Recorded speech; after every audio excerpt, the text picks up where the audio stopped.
दोस्तों, एक दिन रात के समय में एक लड़की घबराते हुए पहली बार अपनी माँ के सामने जाती है और अपनी माँ से कहती है कि माँ, मेरे पेट में बहुत ज्यादा दर्द हो रहा है। मेरे पेट के अंदर कुछ अजीब सा लग रहा है। ऐसा लग रहा है कि जैसे कोई चीज मेरे पेट के अंदर फंस चुकी है। तब दोस्तों उसकी माँ उसको अपने सीने से लगा लेती है और फिर उसे बहला फुसलाकर उसे कहती है कि बेटी, तुम्हारे पेट में कुछ नहीं हुआ है, शायद खाना जो है वो सही से नहीं पचा होगा, इसीलिए तुम्हारे पेट में गैस बन रहा होगा। कोई बात नहीं, आराम से सो जाओ, सब कुछ ठीक हो जाएगा। अब दोस्तों वो लड़की अपनी माँ को पकड़ करके उस रात सो जाती है, लेकिन उसकी माँ को नींद नहीं आती है। उसकी माँ इस बात को बहुत अच्छे से जानती थी कि उसके पेट में गैस नहीं बन रहा है, बल्कि वो तो कुछ और ही था। दरअसल दोस्तों वो एक राज था जो उसकी माँ उसे छुपा करके रखी हुई थी। दोस्तों वो राज उस लड़की के पेट के अंदर धीरे धीरे पल रहा था। तभी दोस्तों एक दिन की बात है कि जब वो लड़की अस्पताल में अपना चेकअप करवाने के लिए जाती है और जब डॉक्टर साहब उसको अल्ट्रासाउंड कराने के लिए भेजते हैं और जब आधे घंटे के बाद रिपोर्ट निकल करके आती डॉक्टर साहब के सामने आती है, तो दोस्तों डॉक्टर साहब के चेहरे का रंग एकदम से उड़ जाता है। उनके चेहरे के पूरे होश ही उड़कर रह जाते हैं। दोस्तों डॉक्टर साहब बहुत ही ज्यादा परेशान हो जाते हैं और कहते हैं कि तुम्हारे पेट में इतना ज्यादा मात्रा में ब्लड कैसे इकट्ठा हो रहा है, आखिर ये सब कैसे हो रहा है और तुमको इतने महीने से पता तक क्यों नहीं चला। अब दोस्तों इस बात का जवाब वहां पर मौजूद लड़की के पास भी नहीं था और न ही उसके माता पिता के पास था। लेकिन दोस्तों सोचने वाली बात ये थी कि आखिर ये सब उसके साथ कैसे हुआ था, उसके पेट में ये सब धीरे धीरे क्या पनप रहा था। दोस्तों आइए जानते हैं पूरी कहानी इस वीडियो में। लेकिन वीडियो में आगे बढ़ने से पहले आप लोगों से एक छोटा सा रिक्वेस्ट है कि अगर आप लोग हमारे चैनल पर पहली बार विजिट किए हैं और यहाँ तक आपने वीडियो को देखा है तो वीडियो को लाइक जरूर कर दीजिएगा और चैनल को भी सब्सक्राइब कर दीजिएगा। और अगर आपको ये कहानी पसंद आए तो एक प्यारा सा कमेंट भी कर दीजिएगा ताकि मेरा हौसला बढ़ता रहे और मैं ऐसी ही और भी इंटरेस्टिंग कहानी आपके लिए लाती रहूं। दोस्तों ये सच्ची घटना है छत्तीसगढ़ के दुर्ग जिले की और वही के एक छोटे से गांव में एक 14 साल की लड़की रहती थी जिसका नाम सुमन होता है। दोस्तों सुमन का गोल मटोल चेहरा था, बड़ी बड़ी आंखें थी, वो दिखने में बहुत ही मासूम थी। मगर दोस्तों पिछले कुछ महीने से उसके चेहरे से हंसी एकदम से गायब सी हो गई थी। वो हमेशा ही खामोश रहने लगी थी, हमेशा ही कहीं खोई सी रहने लगी थी। उसके घर वाले उसके घर हालत को देख करके काफी ज्यादा परेशान रहने लगे थे। लेकिन दोस्तों उनको भी समझ में नहीं आ रहा था कि आखिर वो इस तरीके से खोई खोई क्यों रहती है। दोस्तों मैं आपको बता दूं कि उसका पेट दिन प्रतिदिन फूलता जा रहा था और ऐसा लग रहा था कि जैसे उसके पेट के अंदर कुछ छिपा हुआ है। दोस्तों गांव के लोग तरह तरह की बातें बना रहे थे, इसके घर वाले भी कुछ तरह तरह की बातें बना रहे थे। कुछ लोग कह रहे थे कि उसके पेट में गैस बन गया है, इसी वजह से उसका पेट इतना फूल रहा है। तो कुछ लोग कह रहे थे कि खाना सही से नहीं पच रहा है, इसीलिए उसका पेट ऐसे फूला हुआ है। तो दोस्तों वहीं पर कुछ लोग ये भी कह रहे थे कि तांत्रिक के पास जाकर टोटका वगैरह करो, उनसे सलाह ले लो, ये सब कुछ ठीक हो जाएगा, वो सब ठीक कर देते हैं। दोस्तों मैं आपको बता दूं कि सुमन के माता पिता ये सब तरीका अपनाने की कोशिश करते हैं, अपनी बेटी को ठीक करने की कोशिश करते हैं। लेकिन इन सब के बावजूद भी जब सुमन की तबीयत ठीक नहीं होती है तो दोस्तों सुमन की माँ सोचती है कि लगता है कि ये मामला तांत्रिकों का नहीं है, कोई बीमारी नहीं बल्कि ये कुछ और ही है। क्योंकि दोस्तों सुमन की माँ को सबसे ज्यादा चिंता इस बात की लगी रहती थी कि सुमन 14 साल की हो गई थी लेकिन अभी भी उसको पीरियड क्यों नहीं आया था। दोस्तों जबकि उसके घर में और भी बहुत सारी लड़कियां थी जो कि उसी की ही उम्र की थी और सारी ही लड़कियों को पीरियड आ चुका था, सब कुछ ठीक था, लेकिन इसी के साथ ऐसा क्यों हो रहा था। दोस्तों सुमन की माँ पहले तो इस बात को सोचती है, समझती है, लेकिन फिर वो इस बात को नजरअंदाज कर देती है। वो सोचती है कि शायद पीरियड आने में देर होगा, शायद अगले साल आ जाए या फिर 2-4 महीने के बाद आ जाए, तो इसमें इतना परेशान होने की क्या जरूरत है। अब दोस्तों यही सब सोचकर वो सामान्य तरीके से अपने जीवन व्यतीत करने लगती है और सब कुछ ठीक ठाक चल रहा था। लेकिन दोस्तों जैसे जैसे वक्त गुजर रहा था, जैसे जैसे दिन गुजर रहे थे, वैसे वैसे सुमन का जो पेट है वो गुब्बारे की तरह एकदम से फूलने लगता है। अब दोस्तों जब उसके पेट में दर्द होना स्टार्ट हो जाता है, उसके पेट में दर्द होना शुरू हो जाता है, तो दोस्तों सुमन के माता पिता क्या करते हैं कि उसको अस्पताल लेकर जाते हैं। और दोस्तों मैं आपको बता दूं कि 17 मार्च की सुबह सुबह सुमन के माता पिता छत्तीसगढ़ के चंदूलाल चंद्रिका मेडिकल कॉलेज में सुमन को भर्ती करवा देते हैं। अब दोस्तों डॉक्टर लोग पहले तो उसका पेट का अल्ट्रासाउंड कराते हैं, कुछ और जांच वगैरह कराते हैं, ब्लड टेस्ट वगैरह कराते हैं।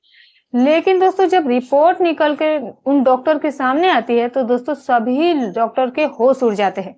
दोस्तों मैं आपको बता दूं कि उस मेडिकल कॉलेज के जो डॉक्टर साहिबा होती है, उनका नाम अंजना चौधरी होता है। दोस्तों जब अंजना चौधरी मैडम सुमन का रिपोर्ट देखती हैं तो उनको यकीन नहीं हो रहा था कि सुमन के साथ ऐसा भी कुछ हो सकता है। दोस्तों मैं आपको बता दूं कि सुमन को पीरियड तो आ रहे थे, लेकिन बचपन से ही जब उसका जन्म हुआ था, जब वो पैदा हुई थी, तभी से दोस्तों उसके योनि के अंदर एक झिल्ली थी, वो बंद हो गई थी। और दोस्तों बंद होने की वजह से उसका पीरियड तो पेट के अंदर हो रहा था, लेकिन उसके रास्ते से यानी कि योनि से उसके निकल नहीं पा रहा था। वो सारा का सारा जो रक्त था उसके पेट में ही इकट्ठा होते चला जा रहा था। अब दोस्तों ये सिलसिला पिछले कई महीनों से उसके साथ चल रहा था। कई महीने से उसके पीरियड्स आ रहे थे, लेकिन वो सारा ही ब्लड उसके पेट में ही इकट्ठा हो रहा था। और दोस्तों एक चीज मैं और आपको बता दूं कि मेडिकल के भाषा में इसको इम्परफॉर्मेंट हाइमन ऐसे कुछ कहते हैं दोस्तों। और इसी वजह से उसका पेट फूल रहा था और उसके पेट में सूजन भी बना था। फिलहाल दोस्तों अब वक्त था सुमन के इलाज करने का। अब दोस्तों वहां की जो डॉक्टर मैडम थी, जिनका नाम अंजना होता है,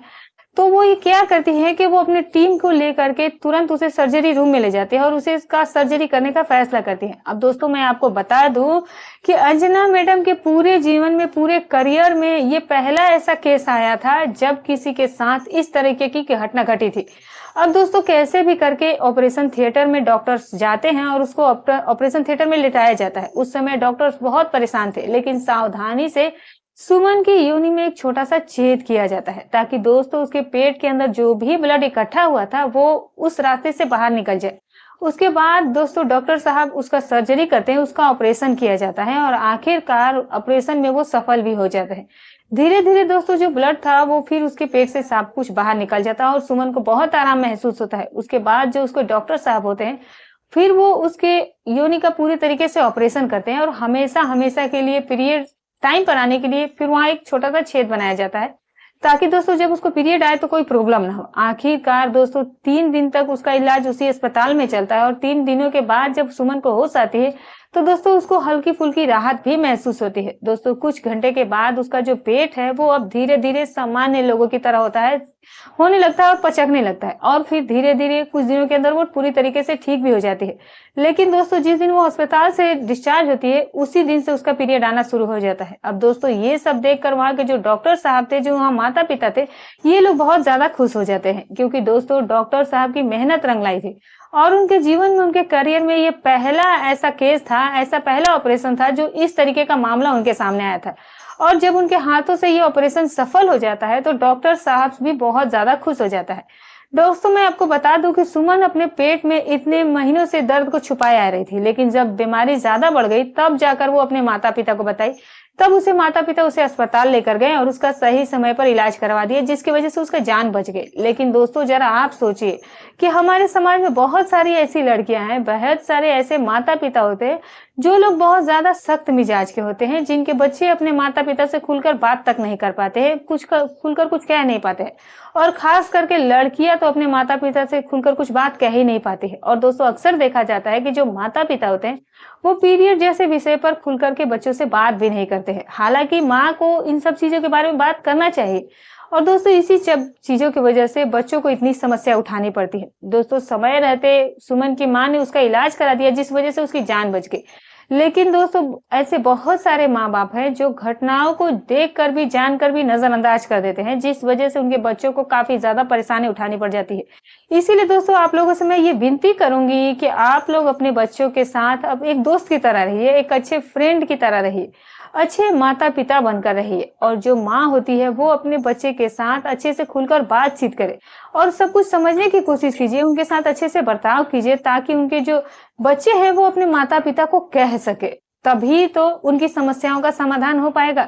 नहीं तो ऐसे ही बीमारी अगर पनप जाएगी तो उसके अंदर ये बीमारी बढ़ती जाएगी और एक समय ऐसा आएगा जब उसका जीवन समाप्त होने वाला रहेगा, तब माता पिता को पता चलेगा, तो फिर उस समय क्या करने से कुछ हो जाएगा। तो दोस्तों हमें ये घटना सिखाती है कि महिलाओं के शरीर में होने वाली छोटी से छोटी बदलाव को भी नजरअंदाज कभी भी नहीं करना चाहिए। हमें समय रहते उसका ध्यान देना चाहिए, डॉक्टर से सलाह लेनी चाहिए और समय रहते ही उस बीमारी का इलाज भी करवाना चाहिए। तो दोस्तों ये थी आज की सच्ची घटना। इस घटना को सुनने के बाद आप लोग क्या कहना चाहेंगे, अपनी राय हमें कमेंट बॉक्स में जरूर बताइएगा। फिलहाल आज के इस वीडियो में इतना ही। वीडियो अगर अच्छी लगी हो तो वीडियो को एक लाइक जरूर कर दीजिएगा। चैनल पर नए तो चैनल को भी सब्सक्राइब कर दीजिएगा। और दोस्तों फिर मिलूंगी कल एक और नई सच्ची कहानी के साथ। तब तक अपना और अपनों का ख्याल रखें। जय हिंद।